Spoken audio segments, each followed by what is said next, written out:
मालेगाव तालुक्यातील डोंगराळे विभागात एका छोट्याशा 4 वर्षाच्या चिमुकलीवर बलात्कार करण्यात आला। फक्त बलात्कारच नाही तर त्या हरामखोर भडव्यानं बलात्कार करून त्या चिमुकलीचा पूर्ण चेहरा दगडाने ठेचून तिची हत्या करण्यात आली। खरं तर बोलताना सुद्धा हे शब्द नकोसे वाटत आहेत, सांगताना सुद्धा मनाचा थरकाप होत आहे, पण केंद्र सरकारला जाग येत नाही। महाराष्ट्रामध्ये अशा कितीतरी माता भगिनीवर आतापर्यंत खून प्रकरण, अपहरण, बलात्कार झाला, माता भगिनी कितीतरी मातीमध्ये दफन झाल्या, पण केंद्र सरकारला अजूनही जाग आली नाही की ज्या भगिनीवर, ज्या मातावर बलात्कार होतोय, खून होतोय, अशा हरामखोर भडव्याला एकच सजा, एकच कलम, एकच नियम, ती म्हणजे फाशीची सजा। पण या केंद्र सरकारने ही सजा अंमलात आणलेली नाही।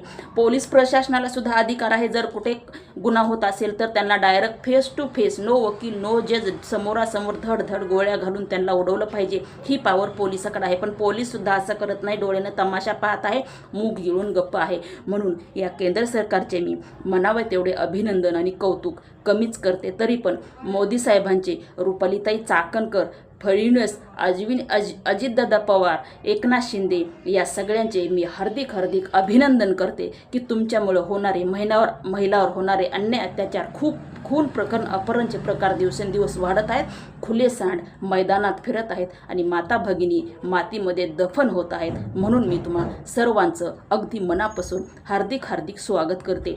तसंच जे निवडून आलेले आहेत, पद, प्रतिष्ठा, पावर, खुर्ची, पावर, मतदान करून आम्ही तुम्हाला खुर्चीवर बसतो, जे मग ते पालकमंत्री असतील, खासदार असतील, नगरसेवक असतील, तुमचं सुद्धा स्वागत मी करते आहे, कारण आम्ही तुम्हाला मतदान करतो आणि खुर्ची देतो, परंतु तुम्ही सुद्धा महिलांसाठी कुठलीही गोष्ट अंमलात आणलेली नाही। म्हणून तुम्हा सर्वांचं हार्दिक अभिनंदन।